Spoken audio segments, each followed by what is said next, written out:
welcome to episode 342 of the Thinking LSAT podcast. This will air on Monday, March 21st, 2022.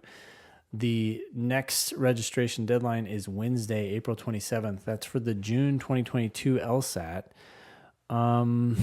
Next week, we have an interview with Rachel Gezersay, the author of the Law Career Playbook, the Guerrilla Guide to Getting a Legal Job You Actually Like.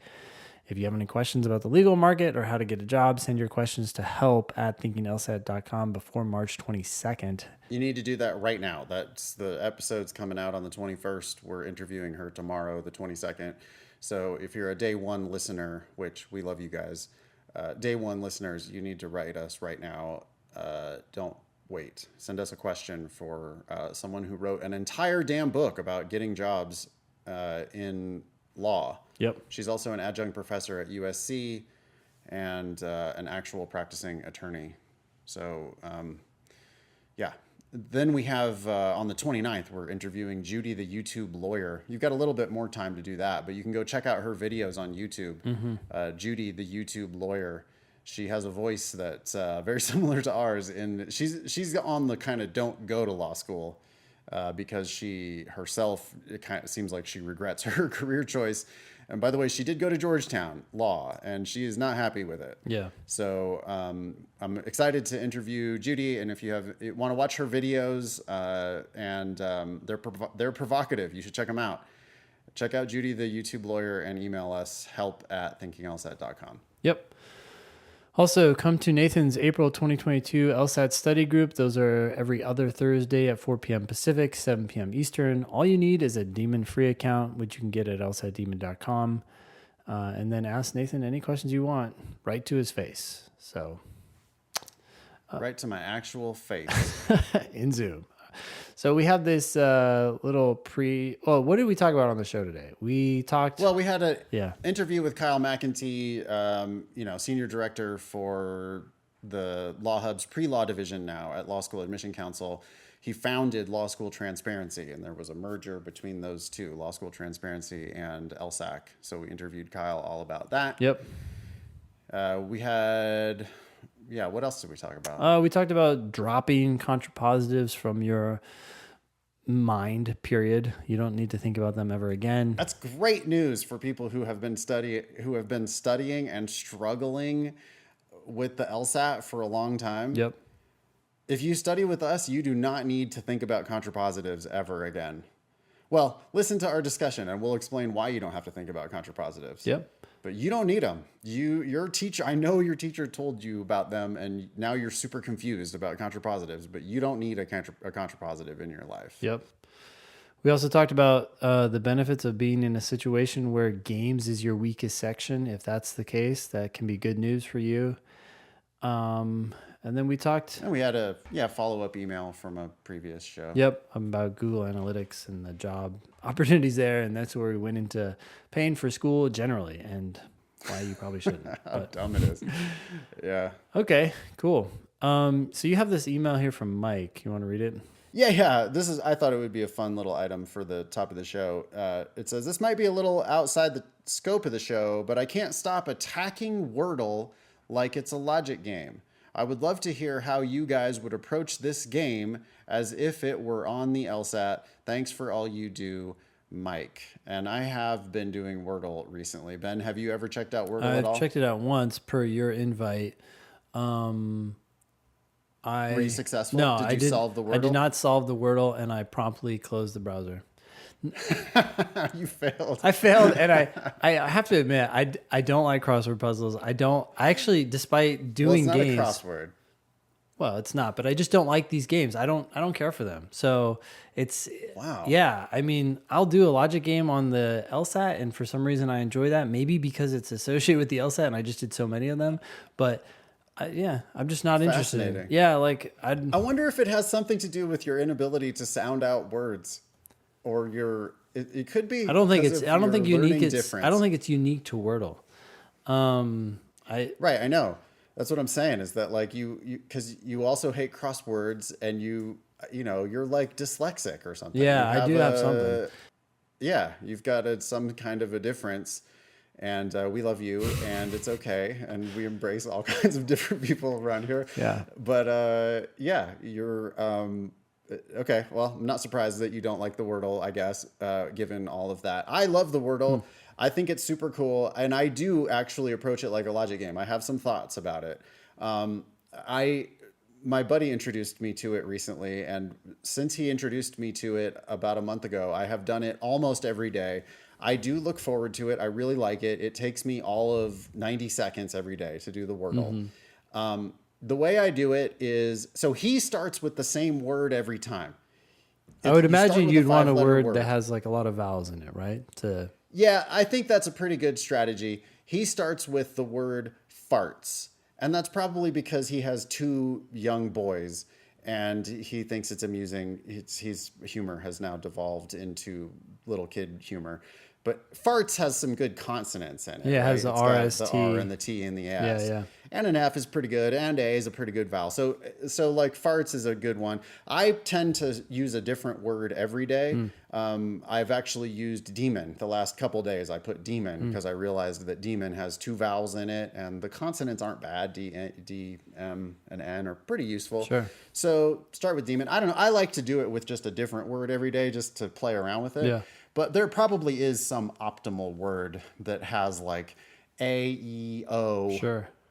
Or maybe I instead of one of those. But like, I could see a word that has all the vowels being the optimal word. And then, so sometimes I fuck up. By the way, I have friends who do it for time. They try to see how fast they can get it. Yeah. I don't think that's the way to do it. I like to try to get it in as few guesses as possible. So there's 2 types of people in the world. There's people who do the Wordle for time, and there's people who do the Wordle for guesses. And then there's people who don't do Wordle. So there's people who don't do it at all because it's dumb. It is dumb, and it is a complete waste of time. But whatever. It's a little fun game that I like to play every day. Sure.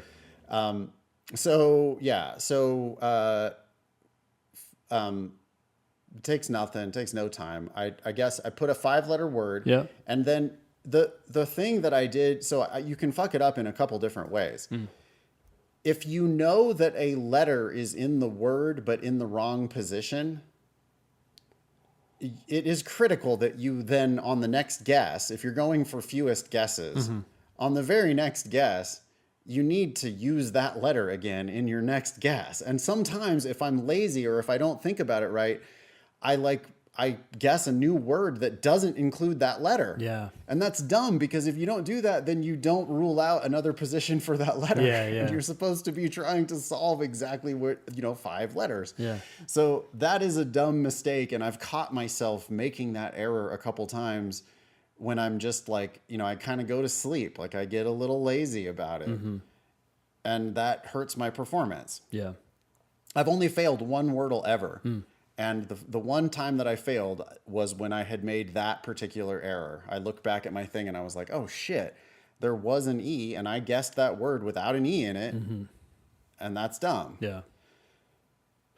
The second thing, and I did this actually this morning, which I can't believe I did it, but there was a letter that was green. So I knew that it was actually that letter in that position. And again, because I was dumb and tried to do it too fast, I put that letter in a different spot. Like I didn't realize that I had guessed the letter in the exact correct spot. So I used that letter in the next word, but I moved it as if it was a yellow letter instead of it's a green letter. So if it's a green letter, you need to leave it there. Anyway, that's all I do. Okay, cool. Ready for the show? Let's dive in. Yep. Today on the show, we have Kyle McEntee, currently Senior Director for Law Hub's Pre-Law Division at the Law School Admission Council. Before your role at LSAC, he founded Law School Transparency. That was in 2009, where he served as its executive director. And just 2 weeks ago, LSAC acquired Law School Transparency. Kyle has been on the show before in episode 255 for anyone who wants to go back and hear more of Kyle today. But yeah, Kyle, I think that's why we had you on the show is Law School Transparency, which has been this organization that is, right, trying to bring out the truth in the law school arena, has just been acquired by LSAC. Makes us curious. Yeah, it's pretty big news in legal education, to be honest. We really have been outsiders agitating, and LSAC is very much, it's a membership organization where the law schools are the members. And so I think it is a little confusing for people to see, like, okay, what is going on here? What is LSAC thinking? What is LST thinking? And I think this will be a good opportunity to kind of talk to y'all about that and kind of shed some light on what everyone's thinking. Cool. Just curious, are you in Pennsylvania right now that you're with LSAC, or? No. I'm in North Carolina, and I'm staying remote. Okay, cool. Yeah, I can't handle that cold. Yeah, I hear you. Well, I'm in Virginia. And Nathan's in Tahoe. So Yeah, it's actually snowing outside cool. today, March 15th.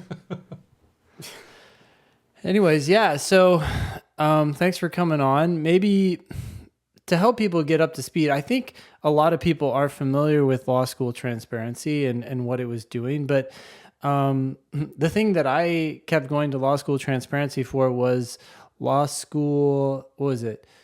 Job placement numbers, right? So after people graduate, what percentage of students end up getting a big law job or something like that? That's what I was most curious about. And so, but I'm sure people went there for a lot of different reasons. What was your reason for starting Law School Transparency, and maybe just what was its main, I don't know, use for most people, so people can get familiar with what you were doing there, and then we can talk about what you're doing now at LSAC. Yeah, happy to get into that. So I founded Law School Transparency back in 2009 with a friend of mine, Patrick Lynch. We were in law school together at Vanderbilt. When I was applying to law school, I was having a tough time figuring out which school should I attend and weighing the pros and cons of various ones without really any high quality information about job outcomes. And really that's what I cared about. I knew I was going to be borrowing a tremendous amount of money and that I wanted to make good on my investments. Not only in the very long term, but in the short term, because debt sucks. And you want to try to avoid it, the best you can, or at least take on a reasonable amount. And so when I was at Admitted Students Weekend, Vanderbilt actually released this list of where all graduates from the class of 2007 had gone to work. And I just thought this was incredible information. And Patrick and I were talking and said, why don't we get other schools to start to provide this information? Because it doesn't seem that any other schools are doing so.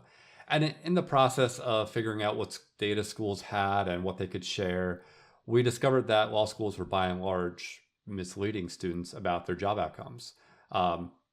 Sometimes unintentionally, sometimes intentionally. But what really mattered was that the market wasn't informed about the job prospects from various law schools, the kind of jobs, the kind of salaries. And so we decided, this is unacceptable. We gotta change this. And so we incorporated Law School Transparency, my 1L summer, his 2L summer. And from there, we started an advocacy campaign and really started to shed light on what the information that was out there actually meant. So when someone said 99% of these graduates are employed, what did that mean? How did that break down? What don't we know? And then from there, we were able to transition from, okay, here's what we do know from other sources about the labor market as a whole. And you can see there's gaps. Some schools would say 98% of our graduates are employed, and it really was 30, 40, 50, 60% in law jobs. And so we worked with the ABA, we worked with law schools to change the disclosure norms and to change the regulations. And from the data that we generated, both through the requirements and the norm changes, we were able to create tools and services to help pre-law students make informed decisions about whether and where to go to law school, and then ultimately how much to pay. And the work evolved over time, but really at the heart of it was trying to help pre-law students make informed choices, trying to bring the cost of legal education down. And, to this day, that's something that I'm going to be able to continue to do through Law School Transparency, now at LSAC. Okay. Nathan, any thoughts on any of that? I mean, our listeners wanted to know the thing that they emailed about the most, I think, is that they find Law School Transparency to be super useful. They want to know how law school transparency is going to change now that you guys have joined forces. Also, I want to know, are we calling it an acquisition or are we not calling it an acquisition? It is an acquisition, although no money changed hands. I got it. More or less, it was a donation of assets from Law School Transparency Corporation to Law School Mission Council, the corporation. But we're both nonprofits, so no money exchanged hands. So how's it going to change? How is LST going to change? We're going to have more resources to keep doing what we're doing and do things better. I can say that we're not going to start charging for anything that is free right now. The Legal Career Compass is the only thing on lawschooltransparency.com right now that we sell, and that's $39. That's not going to change. The tools we have to help people understand law school job outcomes, admission statistics, bar exam outcomes, salaries, all that great stuff that people have come to love about LST, that's going to stay the same. And at least in the near term, that's going to remain at lawschooltransparency.com. Long term, we may integrate that into Law Hub. That's, not really on my radar right now, because I think primarily we want to make sure students understand it's still going to be the same great stuff that they're accustomed to. So did they reach out to you? Did you reach out to them? How did this get all started? And how did you decide, this is great, we're going to get more resources and I want to do this versus wait a sec, what do you want? Yeah, so we've had a great relationship with LSAC ever since Kelly Testi took over as president and CEO. She really is a visionary and a disruptor, and her and I have seen eye to eye on law school policy issues as far back as we've been talking. I guess it was like 3 or 4 years ago. I can't remember the exact dates at this point, but they started to fund part of our podcast, I'm the Law, which profiles lawyers in different jobs to help people understand what practice is actually like. So they stopped relying on books, movies, TV, etc.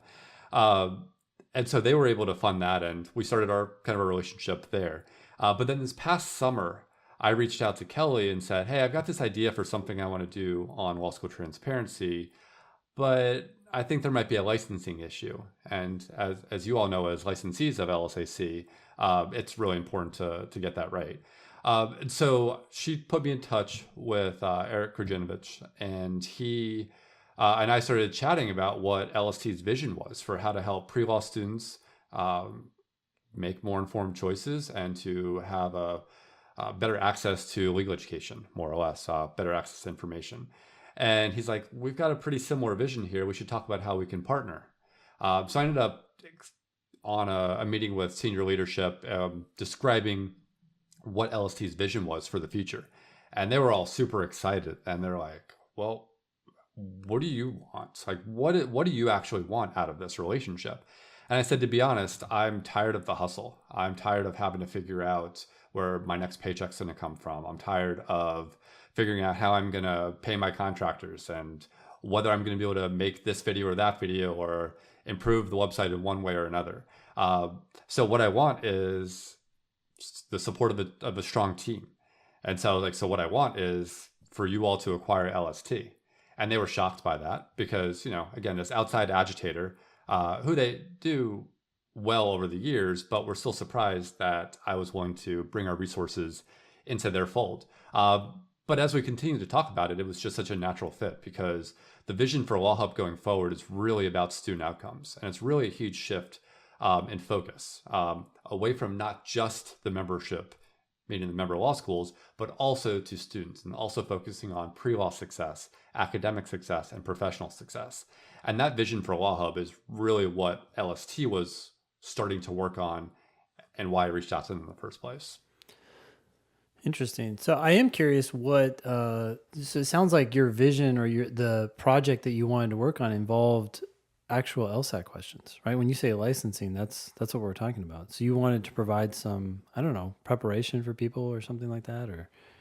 Yeah. So we were in discussions with this vendor about possibly providing explanations of various questions through the website. Mm-hmm. Now we've abandoned that, so we're not going to be doing that anymore. But that was the original idea, was if we're going to explain these things but not show the actual questions, do we need to license? And if we want to show some questions, what does that licensing fee look like? And that's where we just kind of put that conversation to the side and said, let's just talk about doing things together.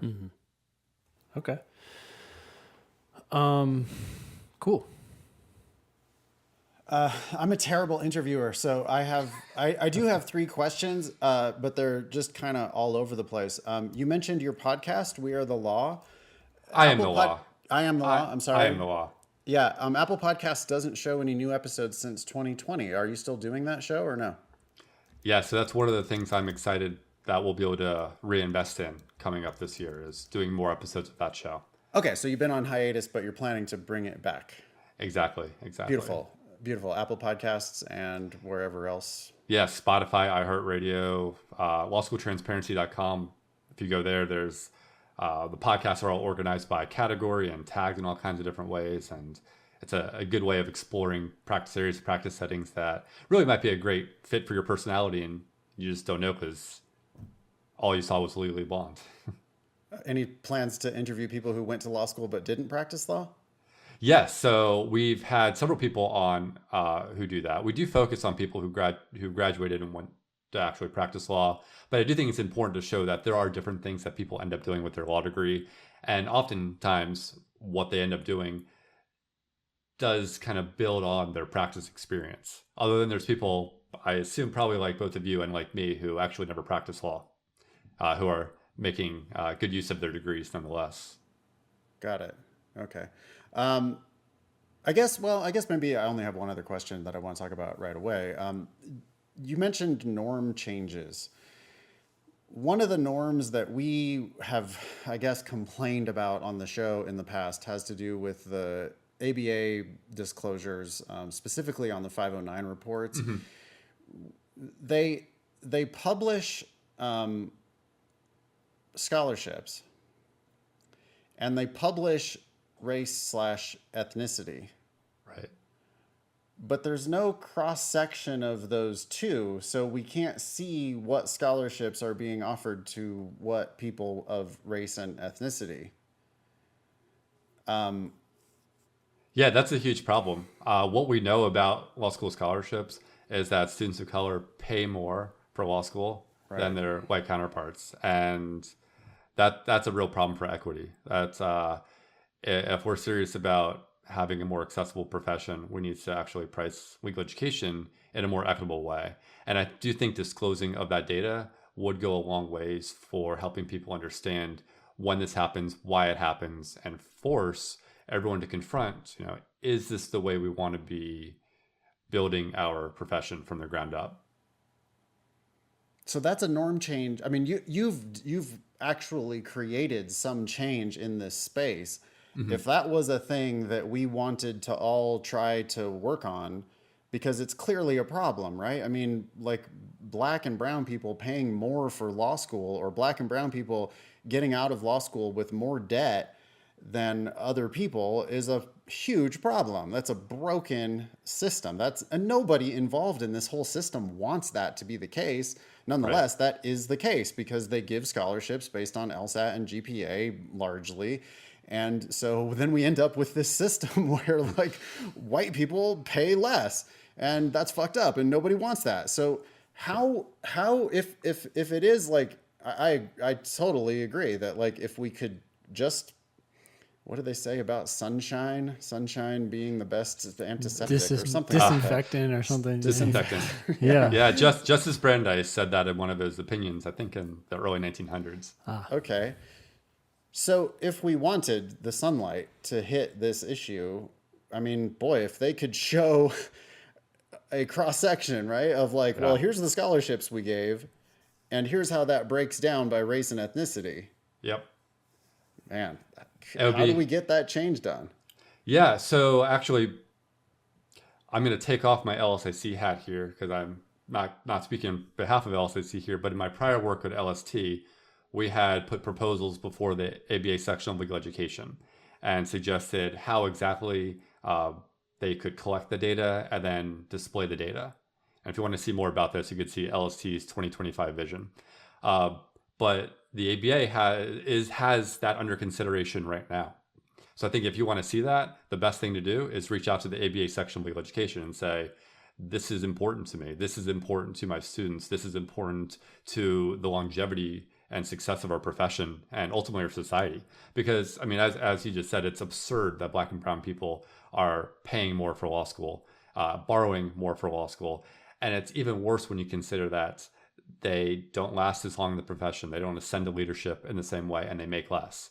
So all these structural problems in the profession are compounded by this problem of pricing in legal education. It ruins opportunity. Well, it really does ruin opportunity. It's starting you off on the wrong foot in just all the wrong ways, right? You're you're paying for something that now you're burdened with this additional debt. It's like it's worse than not accepting some people.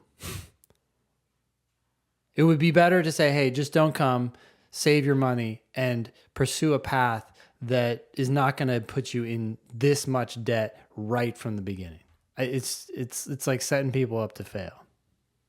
Yeah, and I think it's worth looking at the incentives at play here with law schools, because we have a system based around U.S. News, more or less. That's where a lot of people make their decisions using U.S. News when they really should be using LST, as a lot of, I think, your listeners and viewers know.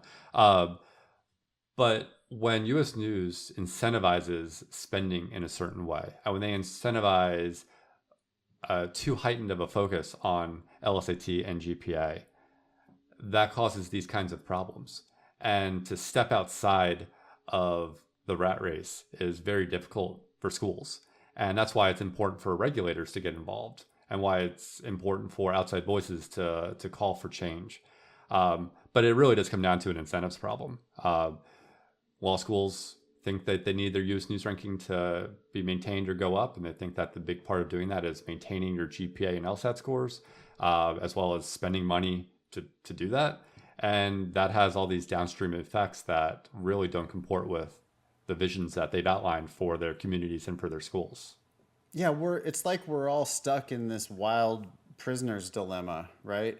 Where any of us independently, nobody wants this system. I don't believe that any law school is out there trying to charge Black and brown people more money, or put Black and brown people into a position where they graduate with more debt and have worse job outcomes. Nobody wants that. Everybody genuinely does want access. Everybody does genuinely want the pipeline and to try to diversify the legal field. And we all have good intentions.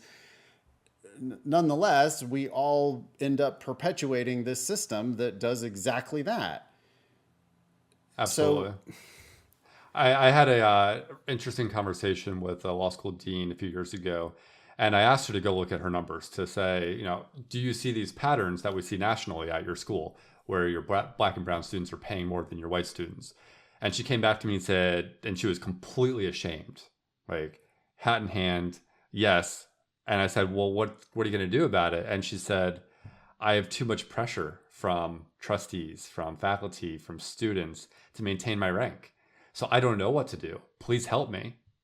I was like, I can only do so much, right? I can try to be a voice here, but it's a systemic problem, and it requires systemic solutions. And I think that's part of why I'm so excited to be at LSAC, is because we're a membership organization and we do have access to basically everyone who goes through law school. It's an opportunity to cause actual genuine change, with challenges, but I think it's possible. So one thing you specifically mentioned was reaching out to the ABA and encouraging them to report this data. And I do think that would be huge, right? Because the pressure, the the inverse pressure that would come from seeing these numbers would maybe be enough to push all sorts of people in other directions, right? Like you said, it's embarrassing, right? But I'm curious what the ABA is like. Who are the players that are influencing the ABA? Why isn't it just an obvious oh yeah, this seems like a problem and extraordinarily enlightening. Why don't we require this information? Who's pushing back against that? The law schools, presumably. I don't know. I'm curious. Yeah, so I've actually only heard of law schools supporting the change. There might be some schools that don't. The real issue is that we were pushing this forward at a time the time of COVID. And so the ABA was way more concerned about figuring out online education, getting their authorizations from the Department of Education and communicating that to law schools. And so I'm hopeful that in the coming months, as we kind of move on from the pandemic, as best as we possibly can, that they'll be able to turn their attention once again to this kind of information. Okay. Do we write a letter? I like specifically asked, what can I do? And you're like, well, reach out to the ABA Committee on Legal Education. Section on legal education. So it's the ABA section of legal education. There's a staff that's led by Bill Adams, and then there's a council. I think the chair right now is a partner at Dwayne Morris. So I can call them and complain. I can write an email and try to express my views. Is there something that we could do, like systematically, a petition, a website, an email campaign of some sort? Yeah, I think getting a petition would be an interesting way of doing it. Saying, here's the people who I'm bringing in, maybe from the LSAT test prep community, saying, look, we don't like the way this is. This is something we think would address this, and then send it to the council, send it to the leadership of the council. And there's 20 or so people on the council, and you might know some of them, or know someone who knows one of them, and talk to them about it. I do think that it's the right time for this, and I do think that there is an interest on the membership of the council to actually see this change through. But they need to know that it does matter and that this needs to be a priority.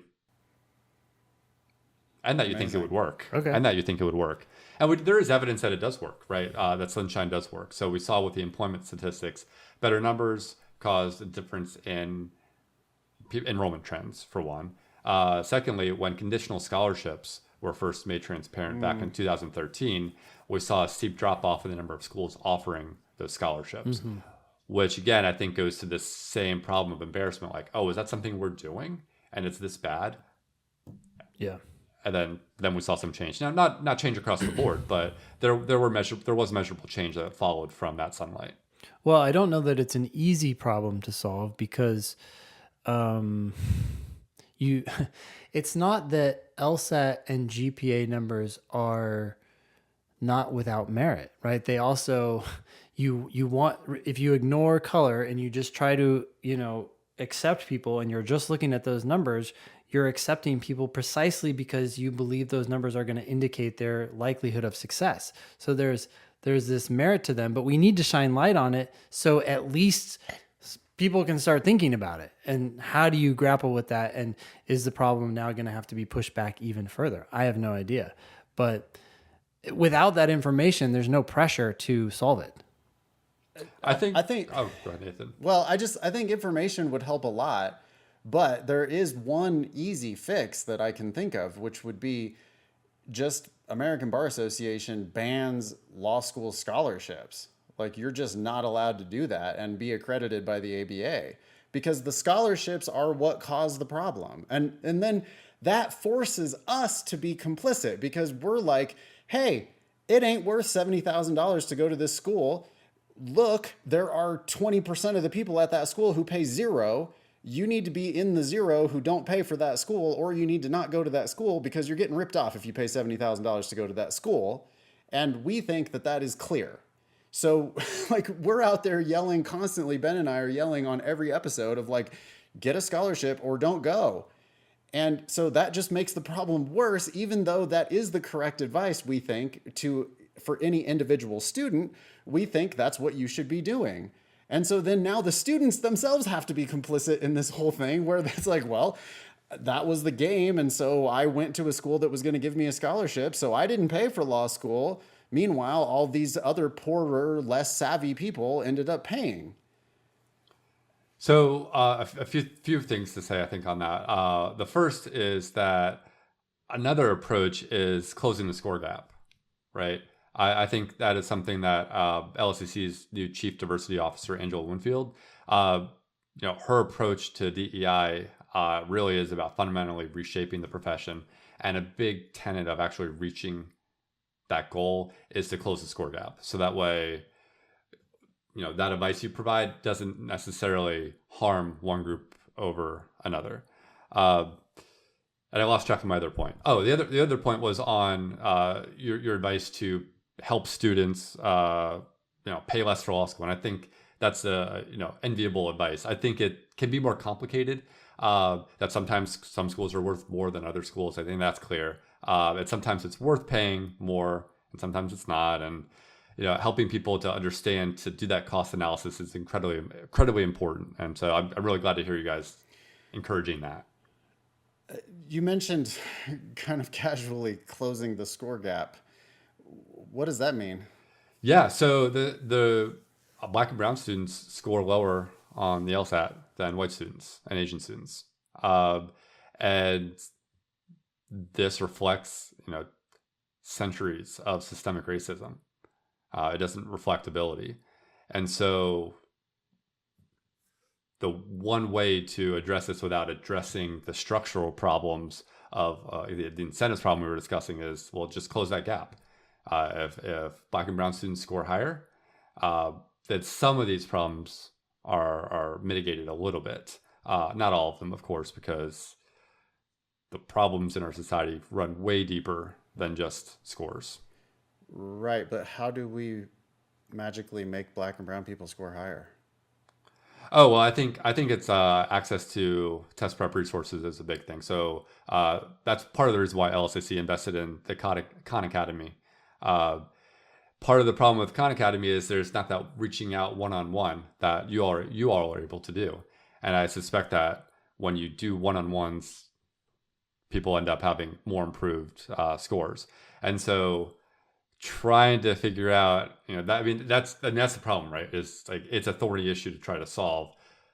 But again, that's the goal. Well, it's not about one-on-one. We don't do very much one-on-one work, to be honest. But we see people improve their LSAT by 20 points without ever talking to them one-on-one. So it's not really about that. We do help a lot. What? Do you track demographics on who you help and how much it helps them? We don't. So that might be one step to take, is to start to track those demographics and do analysis and see what you can learn from your practices. Yeah. I think the profession can learn a lot from you. Yeah. Okay. Well, I think we could probably work on that. The other thing, this is not really related to the current discussion. Again, I'm a terrible podcast interviewer. Ben, could we start using law school transparency rankings instead of using U.S. News rankings on the scholarship estimator? Kyle, have you ever seen the scholarship estimator? LSATdemon.com/scholarships. I've not. Last time we talked, you were about to release it. So I'm excited to go take a look at it. Yeah, LSATdemon.com/scholarships. And we just still use default U.S. News rankings because that's what everybody else seems to be interested in. But, I need to go back and revisit our discussion that we had way back on episode 255 of Thinking LSAT podcast, because if law school transparency rankings are actually better for students, then, Ben, maybe we should just start ignoring U.S. News on that tool and just make it just be the LST rankings. Sure, yeah. So quick recap, what's the main driver for the LST rankings? So we don't actually have a ranking per se. So if you were to do that, I would suggest using the employment score and then linking to a profile that lets them explore the data in more depth. But the employment score is the percentage of graduates who are in long-term, full-time, bar passage required jobs, less solo practitioners that are also long-term, full-time. Basically, this is the number of percentage of high-quality jobs that people are getting on the market, as opposed to creating for themselves.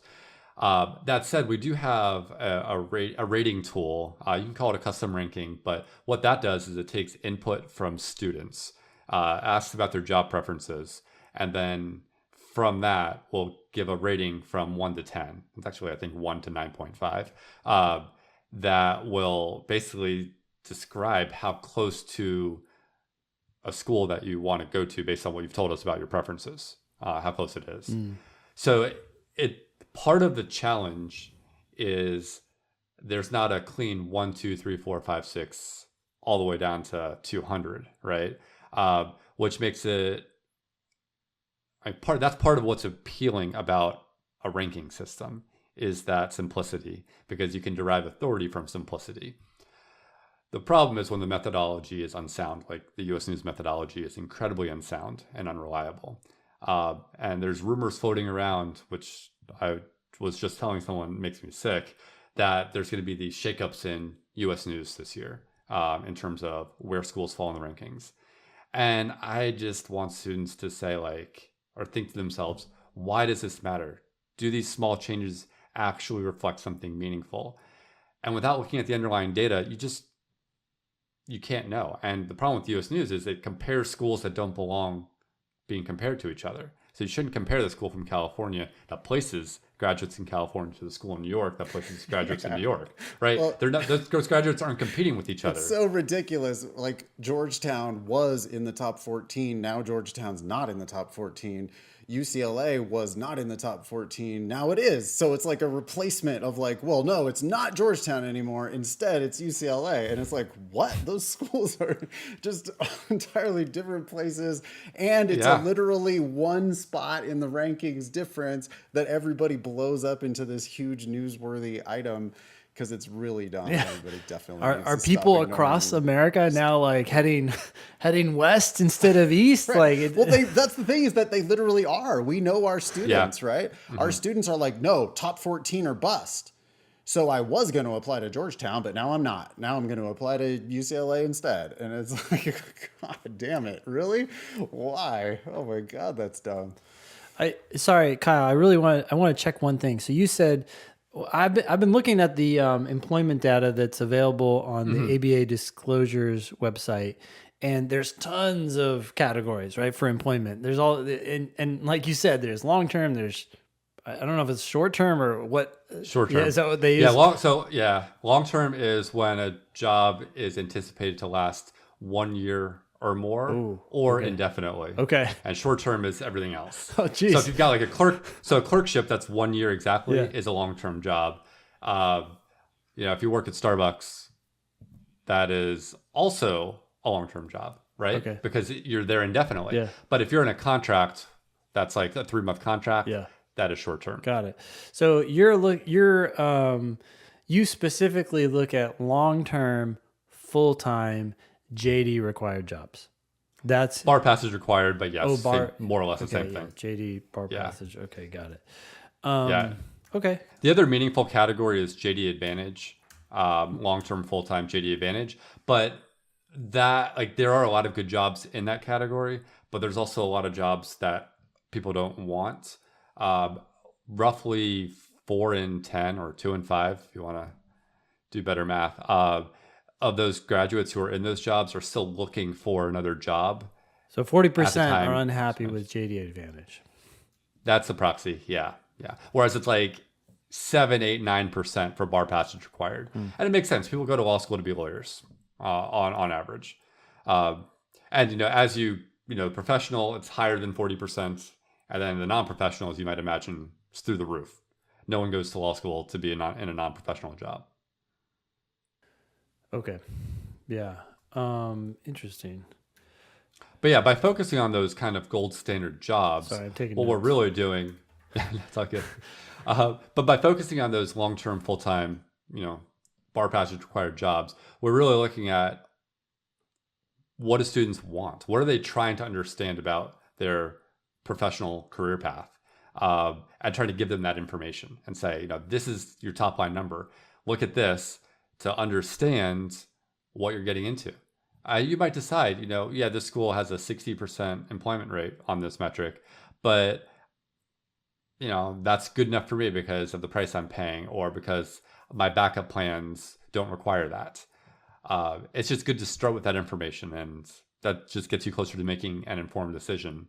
And I mean, that's one of the key things for LSAC here is we believe that informed students, they take more ownership of their learning journeys and their careers. And that's good for legal education. That's good for the legal profession. That's great for society as a whole. Unfortunately, I have to wrap it up here, fellas. Kyle, can we get you back sometime really soon on our other podcast, LSAT Demon Daily? Yeah, absolutely. Always happy to join y'all. Yeah, we'll email you and we will set that up very shortly. Kyle McEntee is Senior Director for Law Hub's Pre-Law Division at the Law School Admission Council, founder of Law School Transparency. You can still go to lawschooltransparency.com. If you want to reach out to him directly, he's KP McEntee on Twitter. That's McEntee, McEntee. So KP McEntee on Twitter. Anything else, Kyle? Just that I see I never changed my name away from Sterling Bates. Sterling Bates on Zoom. If you're looking for him there. Awesome. All right. Thanks so much, Kyle. We will talk to you real soon, I hope. Yep. Likewise. See ya. Take care. All right. Quick announcement. The LSAT Demon is in the iPhone App Store. So if you have a Demon account, you can go to the App Store on your iPhone, download LSAT Demon, and start doing it in the app. That's amazing. How's that been going so far? Has it been well received? Have we already started pushing updates to it? Yes, we have been pushing updates to it based on the feedback we've gotten.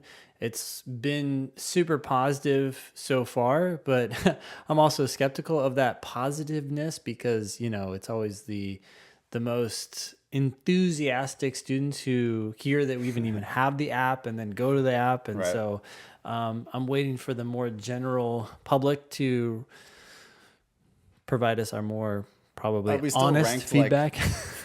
Are we still ranked like 30th for LSAT? Yeah, apps? if you search for LSAT in the App Store, you have to scroll like down to look for What LSAT. if you search for LSAT Demon? Even then, it's like, what?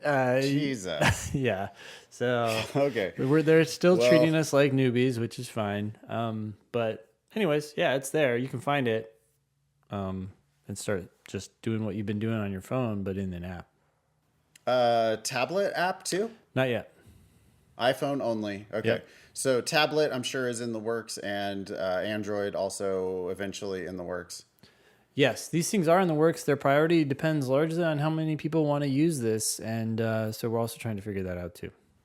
Oh, if people don't use the app. I mean, the mobile site has worked for a long ass time. So, maybe people don't actually want the app despite asking for the app. Yeah. So, I mean, all right. Well, that's something to learn. we're just, we have a lot of things in the fryer, and it's just like, okay, what things deserve our resources or should get our resources now? And it really depends on what people want, right? What people need and use. And so it's a balancing act between new features for the current website and then making the app just better and expand it to the tablet and to expand it to Android and all that stuff. Cool. All right. We have a couple quick items of LSAT specific content. So one is a tutoring report from Matt. Okay. This one says, so this was from our teacher channel on Slack. Matt said, tutoring channel on Slack. Okay. Matt said about one of his meetings with one of his students. He said, the best moment came from, wait, I never have to do contrapositives again? And I said, nope, fuck contrapositives. Either the rule applies or it doesn't. This might be a good topic along the lines of contrapositives or are dog shit, or some other more PC way to say it. I don't know why Matt thought that we would want to find a more PC way to say it. Want to mollify his claim. Yeah, we don't use expletives on this show, Matt. Gosh. Did you say mollify? Mollify? Yeah, is that the right? Mollify? Yeah. I would have said mollify. That is to appease the anger or anxiety of someone. Mm-hmm. Okay. Or a rare usage to reduce the severity of something. To soften it. Okay. Which is how you used it. Yeah. Okay. Interesting. All right. Yeah, we're not going to mollify shit. Contrapositives are dog shit. I have been an offender. I am a reformed contrapositive dog shit dispenser. Mm-hmm. I am sorry. I used to start my classes like on the first night of class. It would be like, let's talk about conditional reasoning. Yep. And I'd start drawing arrows on the board, and I'd start being like, it's very important that you know that an if-then statement. And I would always use very simple examples. Mm-hmm. I started my business in San Francisco. If you're in San Francisco, then you're in California. And then I would write down the contrapositive of that rule, which is if you're not in California, then we know you're not in San Francisco. Yep, and everybody And that's dutifully a wrote it fact. down, right? Everybody's scribbling. And then I led thousands of students astray over the years because they then started thinking that diagramming and focusing on the contrapositive was a good way to do the LSAT. And it is sadly not. It is unfortunate that every LSAT book, including some of mine, and every LSAT class, including all of my old ones and Ben's old ones, used to start with a discussion of the contrapositive, a word that, to my knowledge, has never actually appeared on the LSAT. Yep. And just isn't something that you need to be thinking about. Yep. We have declared the LSAT Demon a contrapositive-free zone.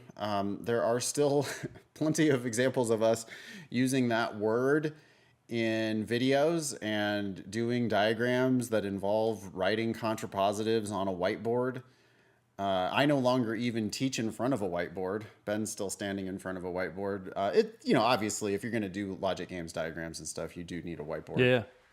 I teach logic games in a little different way now by having students share their diagrams, but certainly not for logical reasoning. Dear God, if you start diagramming on logical reasoning, you are hurting yourself, not helping yourself. Mm-hmm. And the major irony about focusing on contrapositives is that it causes people to confuse sufficient for necessary. Yeah. They're so focused on the diagram of the contrapositive that they then start to get all twisted up in their head and go, oh, so San Francisco, then California, so not California, or so not San Francisco, not California. They're together. Yeah. And they conflate the idea of contrapositive with the idea of worlds. Mm-hmm. Instead of doing all of that bullshit, if you ever see a conditional rule, so it could have if or only if or unless, there's lots of different ways that you can say a conditional. But what Matt said, either the rule applies or it doesn't. Mm-hmm. If you're in San Francisco, then yeah, you're in California. In another world, you're not in San Francisco. If you're not in San Francisco, then that rule doesn't apply to you. The rule doesn't say Ain't no anything. contrapositive. Yep. The rule doesn't say anything about what happens when you're outside of San Francisco. Right. Ain't no contrapositive. Mm-hmm. The rule was, if you're in San Francisco, then you're in California. Yep. Another way of saying that is, if you're not in California, then you're not in San Francisco. That's another way of saying the same rule, and in formal logic terms, you can call that the contrapositive. But you don't need to think about that. You need to think about the actual rule that you were given. Mm-hmm. I mean, if they gave you the rule, if you're not in California, then you're not in San Francisco. Okay, that rule applies when you're not in California. Anyone who's not in California, the rule applies to you. You cannot be in San Francisco. Anyone who is in California, the rule doesn't apply to you. Yeah, we don't know. Are you in San Francisco or not? We have no way of knowing Don't from care. that information. Don't give a shit. If you are in California, then the rule doesn't apply to you. Yep. The rule was, if you're not in California, then you're not in San Francisco. You don't need the contrapositive. You just don't. It doesn't help you ever. It took me 15 years of LSAT teaching to become so clear about that. And so I apologize to 14 years worth of LSAT students, but we're always trying to get better. And go ahead and forget everything you've learned about contrapositives. You just don't need it. Yep. Anything you want to say about that? No. Thanks, Matt, for sharing that. This next one's from Hennessy. All right, you got it? Yep. It says, hi, Ben, Nathan, and team. I don't know many people to celebrate my small LSAT victories with, so I thought I'd let you know. After 3 months of studying and starting at a 158, I scored a 165 on my practice test today! ! So Hennessy is excited. Congratulations, Hennessy. You have broken solidly into the 160s. That is great. Now, the reason why I put this on the agenda, and especially so high up, is that we're going to have some advice for Hennessy. Hennessy says -2 on LR, -4 on RC, -7 on LG. Yikes, LOL, she says. Or he says, sorry, I don't remember Hennessy. I'm going to keep working to get every question right. I just wanted to share this exciting milestone with you. Smiley face. Thanks for your time, Hennessy. I always do my smiley face to the left. I agree. This smiley face is going to the right. It feels upside down. I know. I think to me that smiley face is upside down, but that's That's the most important. That's why you put this on here, I'm assuming. I'm not the arbiter of emoji placement. Well, this is great news, right? The -7. I'm assuming that's what you want to talk about. That is what I wanted to talk about, is that Hennessy, you are an excellent candidate for continued improvement at this point. So this is a 165 with near perfect LR, -4 on RC, and -7 on games. Hennessy, you should be working on games like 75% of the time. Don't completely neglect LR and RC, but if you just clean up your games, you're going to be into the 170s. Yeah. Games is the easiest section on which to improve. And right now, it's your worst section. You're missing more on games than you are on the other two sections combined. Yeah. Or at least you did on the most recent test. And that is just the best candidate for improvement. So even though you've already gone from a 158 to a 165, you now have the opportunity to go from a 165 solidly into the 170s, almost entirely entirely just based on the games. If you got to -0 on the games, you'd already be in the 170s. That's great news. Congratulations. Glad we can share this small LSAT victory with you. And yeah, look forward. If your profile looks like Hennessy, I believe in you 1,000% that you're going to eventually get to the 170s. If you have the work ethic. Yeah. This is the part that I can't really help you with very much other than to just kind of yell at you. You either are or are not going to demonstrate your work ethic. You're either going to get to perfect on the games because you're a hard worker, or you're not going to get to perfect on the games because you're not a hard enough worker. Like, I don't think that cognitively, if you can score that high on LR and RC, you've got the horsepower, man. I don't believe that there's something in your brain that doesn't work in the way that you might have that excuse, but there are too many games that you can practice. We got 100 tests worth of games. We got 400 games. How many videos do we have, Ben? Thousands. Yeah. Like for all 400 of those games, we probably got an average of like 4 videos. Yep. You can see us all the way back in 2014 and recent videos. I will say one thing. Just last night I was doing a game and I got this from you. You don't like to write down the rules. And I've somewhat reflexively resisted that because that's just what I did for so long. I just read a rule and, and for so many, it's true. For so many games, they fall right into the pattern. And so as I'm reading the game, I'm like, I know what kind of game this is going to be. And so I can go ahead and write the rules. But every now and then the game doesn't fall into that pattern. But regardless, the point is that you can understand intuitively what the game is saying. And that allows you to actually just remember rules because you understand what the rule is saying on an intuitive level, not in some robotic form, right? Yeah. And I think frequently writing down the rules actually prevents you from understanding it. Like you're not going to feel the solution to the puzzle because you're turning the rule into some weird abstraction on the page. I mean, especially because many of the rules are just not really easy to write down. Sometimes you end up writing down some weird hieroglyphic abstraction of the rule that's more complicated than the sentence. Yeah. Yeah. And it's like, you're so focused on how you're going to perfectly represent the rule that you're not just solving the damn puzzle. Yep. Do you know the lawmakers game, lawmakers and scientists? There's like a panel of a few people. Okay. Anyways, it's a level 5 game, and the questions are not, are levels 4 and 5, right? Sometimes you have a level 5 game that still mingles a few like easier questions.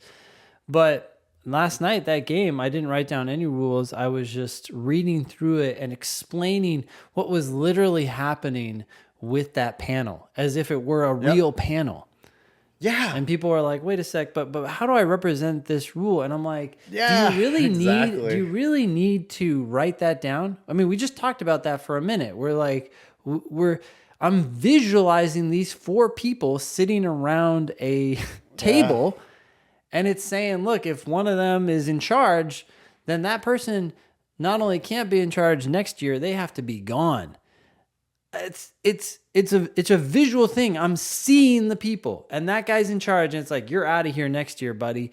And people are still like, well, how do I write that down? It's like, you don't understand that? Like you can't. And that's way better, because the questions, when they ask you questions, you immediately draw that to mind because it's a visual thing. It's a real thing as opposed to an abstraction. That makes me, it makes me so happy that I'm excited about continuing to get better at the LSAT and at teaching the LSAT. Like, I can't wait to go through and basically re-record all of the old Logic Games videos that we have. And I feel like now anything from prior to 2020 almost is like, we probably need to go through, both you and I need to go through and re-record new videos where we solve these games in an even more intuitive way. Yep.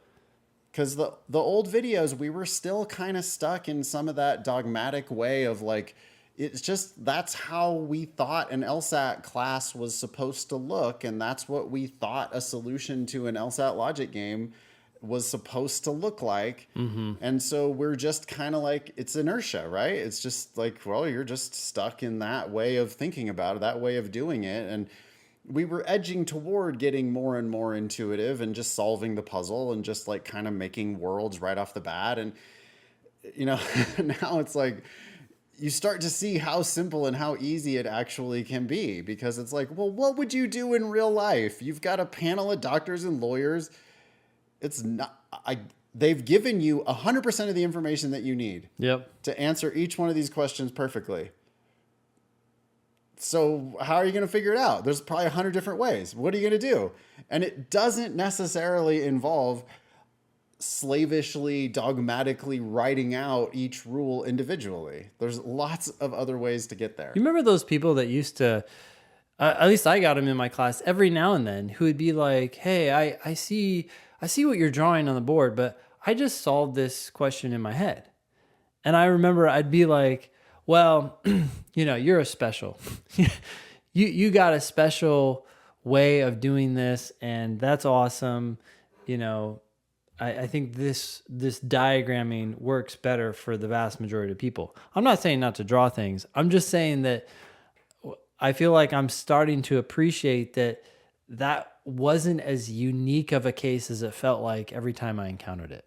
I was like, wow, you're just like, you're a savant. You're something special about your brain. It's like, actually, no, maybe you're onto something. Yes, I'm still going to draw things and write things down, but it's not so crazy. It's not such an edge case. Read it like logical reasoning. Read it like reading comp.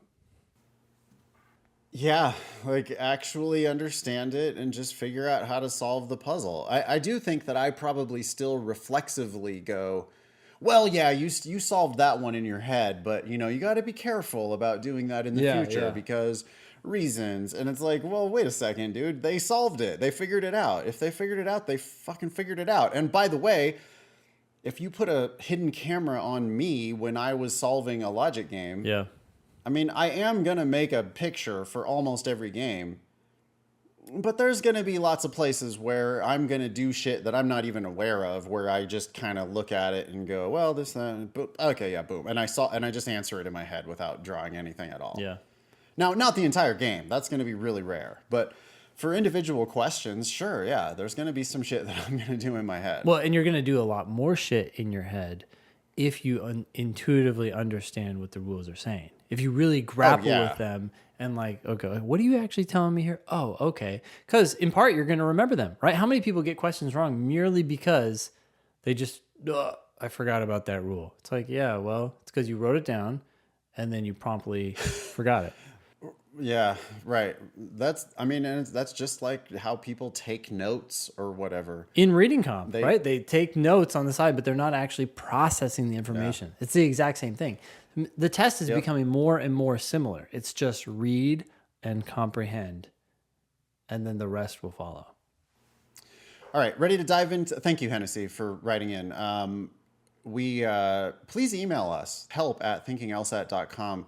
We want to continue to get less dogmatic and more common sense about the way we talk about and teach the LSAT, and we're excited about it. So we encourage all our students in the Demon to flag explanations that they think are outdated or like heavy-handed, overly theoretical. You can downvote those explanations. You can email the help team. You can hit the ask button and say, hey, Nathan's doing some weird shit on this explanation. Can you have him come, take a look at that? And we'll take a look and we'll fix it. So lots of different ways to get in touch with us, including help@thinkinglsat.com. Yep. This next email All right, a couple of emails. Yeah, this next one's from Josh. Nathan, I wanted to respond to a few of the talking points from this week's podcast. Okay, so first point, Josh says, the waitlist surveys take anywhere from 1 to 2 minutes. They ask for your name, your LSAC number, and to check a box if you're interested in staying on the waitlist. All right, that's response to our discussion about waitlists and how long they took. I think someone asked, is it worth my time to respond to a waitlist? And we said, why wouldn't it be? Yeah, if it's going to take 1 to 2 minutes, I mean, if that's too much effort for you, then what? I mean, but, that said, we also believe that if you're getting in off the wait list, you're probably not going to get a scholarship. So a wait list is essentially a denial in most cases. I agree, but it's 1 to 2 minutes to find out. Just scratch the scratch the why paper. Wouldn't you check that box? Yeah, absolutely. Yeah. Right. Maybe they are doing yield protection. Yeah. And so, maybe they do want to just see if you'll take 2 minutes. His next point is, this is Josh. I completed the Google Analytics course. Here's my perspective. The course was affordable, and I learned new skills that may help me one day. I'm speculating here, but I think Google advertises those statistics to get people to enroll in their course. According to the website, there are currently 664,000 people enrolled in the Google Data Analytics course. Google also gives the statistic that there are 337,400 U.S. job openings in data analytics with a $36,900 average entry salary. $67,900. What did I say? 30 something. Oh, geez. Yeah.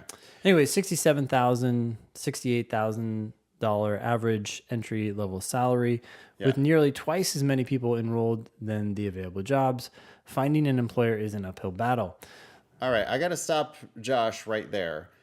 You're thinking about this all wrong, Josh. Like, you're thinking about job openings, and instead you need to think about skills that are valuable to businesses and employers all over the fucking place. Yes, I understand that job postings is one way that you get jobs, but there are lots of other ways that you get jobs, and just having marketable skills is a huge way to get jobs. There are jobs that the employer doesn't even know exist yet because the right person hasn't showed up with the right skills to be able to chip in and do a thing.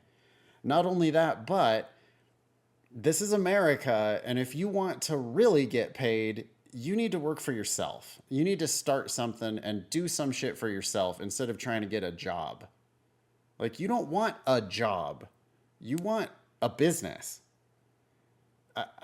I don't know. I like, it's just having someone else tell you what to do and pay you a salary. Okay, that's a thing.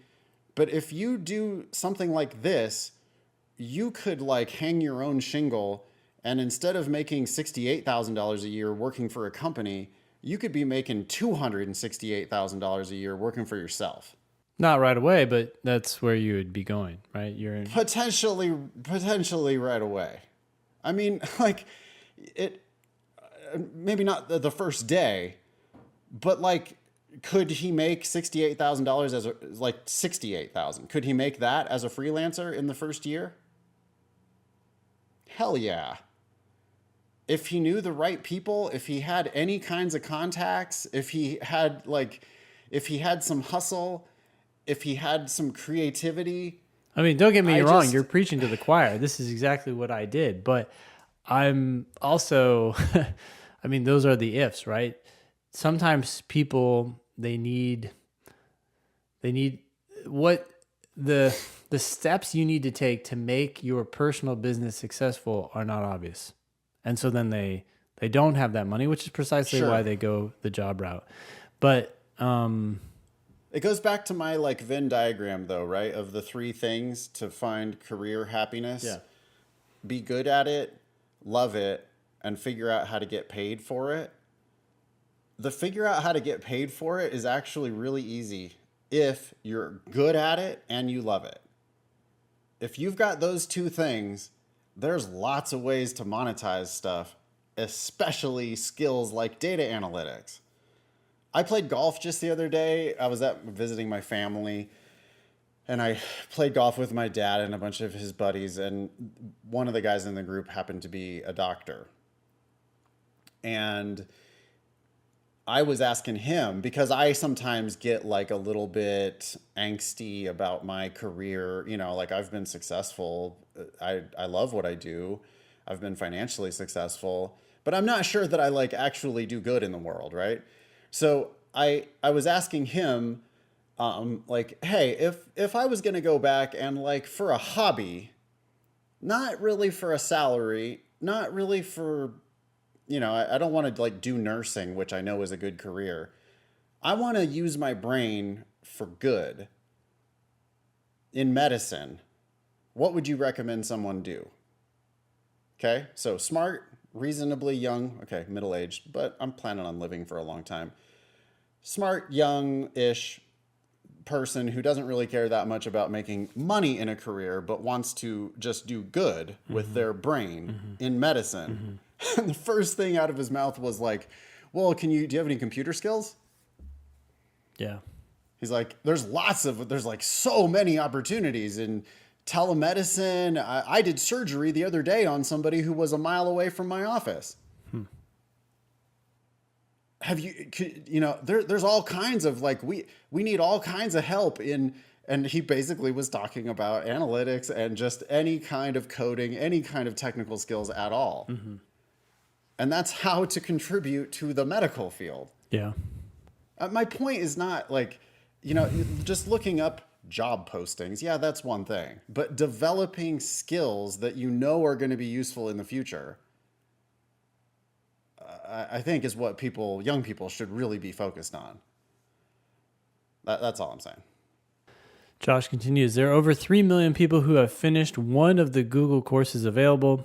I wish your friend the best of luck, but as someone who's gone through the whole course, a job isn't as easy as they advertise without some good connections or a bachelor's degree in data analytics. Okay. Very respectfully, Josh. Yeah, I mean, and I'm not shitting on Josh's personal experience. I just think that it's not like, if you're just out there doing the resume drop thing, I don't think you're really doing it right. I think we need to be, I don't know what I'm trying to say. Maybe I'm completely full of shit. But like, well, I think Josh, you know people who are probably interested in those skills. Like us. leverage those connections. I mean, one thing I'm thinking, this whole discussion, I think, started when we were talking about the cost of education and the benefit or value that you get out of it, right? Do you know what the cost is, by the way? For this? Alex actually looked it up. Okay. What is it? The Google Data Analytics program. Alex, our editor, Yeah. thank you, Alex, looked it up. Okay. It's a Coursera course. It costs $39 a month. For 6 months or something like that? For like whatever, 6 months, 9 months. I Yeah. think it depends how long you take to get through it. It's $39 a month. So the investment is zero. That rounds to zero. Yeah, it's very, very low. And even if you think about, oh, wait, I'm going to law school for free. Well, news for you, right? Matt, who we quoted earlier on the show, pointed out that when you go to law school for free, they're still going to charge you about $2,000 a year in fees. That was a funny discussion. I want to keep talking. I'm going to look up that actual discussion with Matt. Okay. Because that was pretty funny. That was funny. So the point is that even when you go for free, you're still paying $2,000 a year, which is way more than this course. And the question is, okay, what's the cost of whatever it is you're getting, a law school education or an undergraduate degree, and what is the benefit that you get out of that? And given the cost of this Google Analytics program, the value that you get out of it doesn't have to be that high to be way more valuable than an undergraduate degree or a law degree. It's much less. So Matt, who's on a full ride at the University of Maryland, Yep. he's paying zero tuition, but they still make him pay between $800 and $900 a semester in fees. And he says, oh, well, but the fees pay for student infrastructure like student center, gym, campus police, etc., campus shuttle bus, malpractice insurance, because they're like student attorneys, mental health clinic and counseling, law library fee, and a student activity fee, which is like clubs and stuff. But he says by far the biggest fee is the student infrastructure fee. So that's the student center, gym, so buildings. Oh, and campus police, so staff and stuff. Okay. He says that's $600 a month or $600 a semester. Yeah. And I was like, oh, so things that one might think tuition would pay for? Yeah. What is tuition paying for if not those things? Well, yeah. Where's the itemized description of what tuition pays for if the fees are paying for the fucking student center and the gym and the campus cops and like, what are you talking about? Yeah. I don't know. Anyway, Matt pays zero tuition. Matt's on a full ride scholarship to University of Maryland, no tuition, but he still pays more per semester than the entire cost of this Google Data Analytics program, no matter how long you took to complete it, at $39 a month. Yeah. And I think you're supposed to be able to complete it in 6 to 9 months or something. And you have this potential. I mean, yeah, granted, I mean, it's actually not even that bad. If you assume that there are, I don't know, whatever, there's a chance at getting a $68,000 job.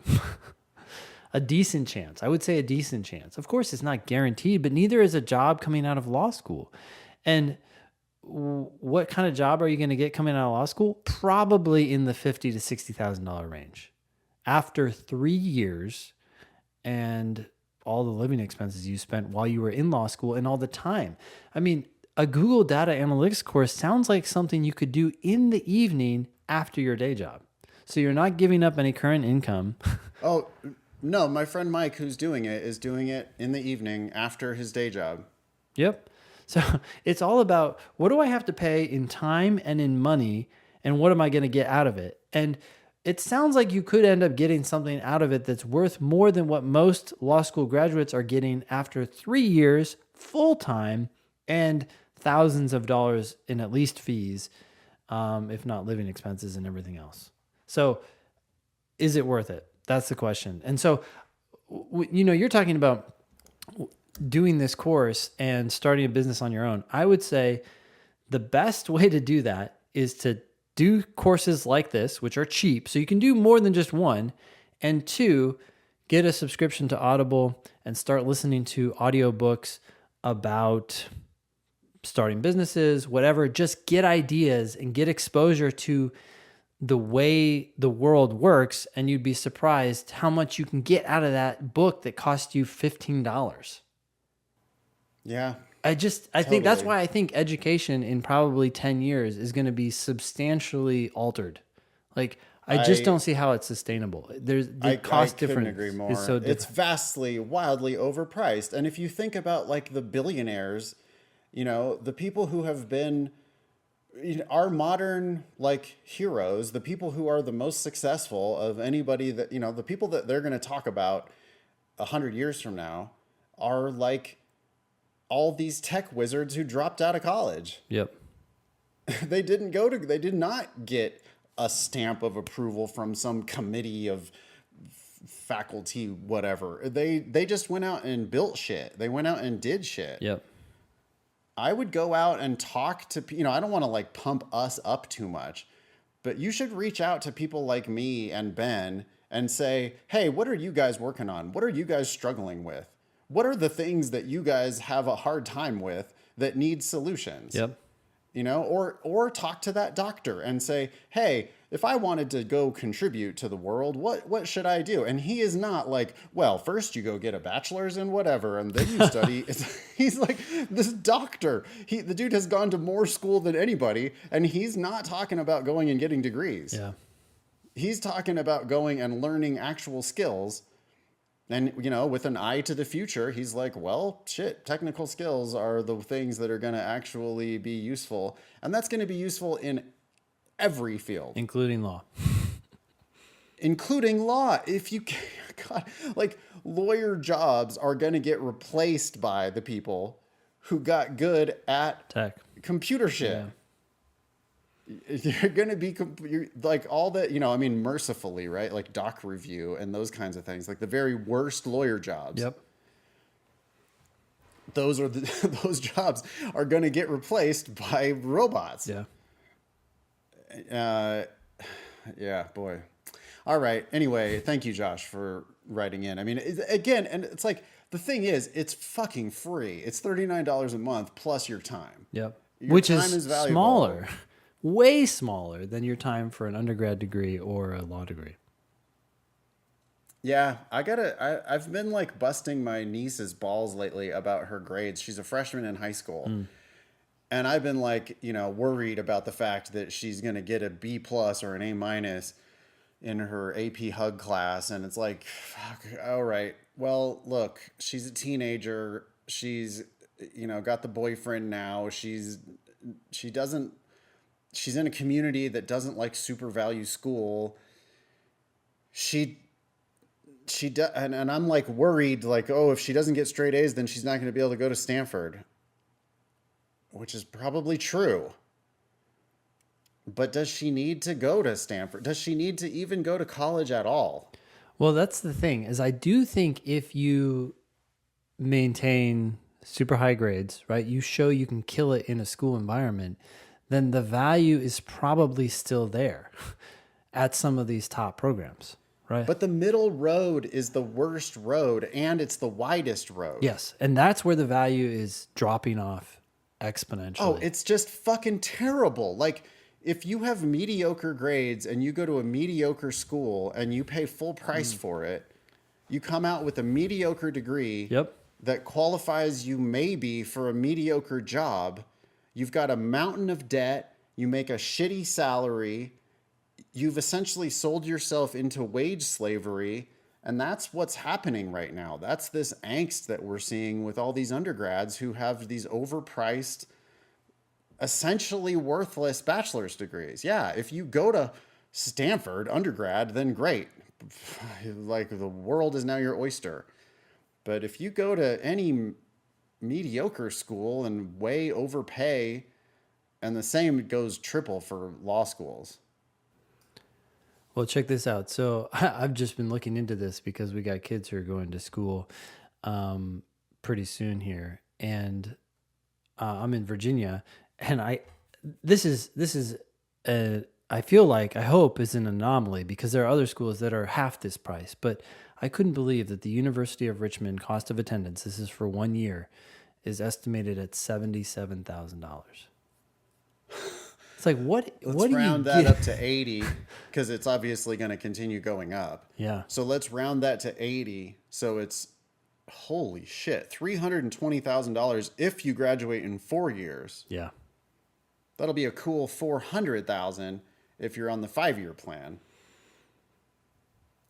Like what? That's for University what school? of Richmond.